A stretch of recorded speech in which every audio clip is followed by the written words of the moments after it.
ახალი სასწავლო წლისთვის რუსთავში 19 საბავშვო ბაღი გარემონტდა. საბავშვო ბაღების რეაბილიტირებული შენობები დღეს პარლამენტის ვიცე-სპიკერმა ზვია ძიძიგურმა, რუსთავის მერმა დავით ჯიქიამ და რუსთავის საკრებულოს თავმჯდომარემ დაათვალიერეს.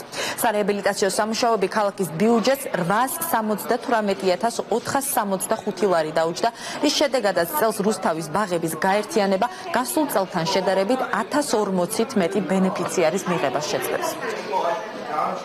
ძალიან მნიშვნელოვანია, რომ ბაღების რეაბილიტაციის პროცესი დაიწყო. იცით, რომ ბაღების შენობებს ყიდიდნენ, პრივატიზაციას აკეთებდნენ, ბაღების რაოდენობა მუდმივად მცირდებოდა და ჩვენი ხელისუფლების პირობებში არის პირიქით ახლა დაწყებული. ბაღები ისე უბრუნდება ბავშვებს, უბრუნდება მშობლებს და რუსთავში 1000 ბავშვით მეტმა მიიღო წელს შესაძლებლობა, რომ მიაროს ბაღში. საბოლოო ჯამში პრობლემა რჩება.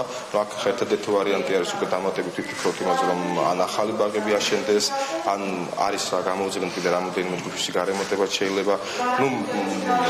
მე ვფიქრობ, რომ საკმაოდ ნორმალური რემონტი გაკეთდა, უბრალოდ პრობლემა ის არის, რომ რაოდენობა ისევ არ ყოფნა. მე მგონი, მე როგორც ვიცი, არა მარტო რუსთავს აქ ეს პრობლემა, თეთრ საქართველოში ანალოგური პრობლემა არის ჯგუფებთან დაკავშირებით და მაქსიმალურად ვიზრუნებ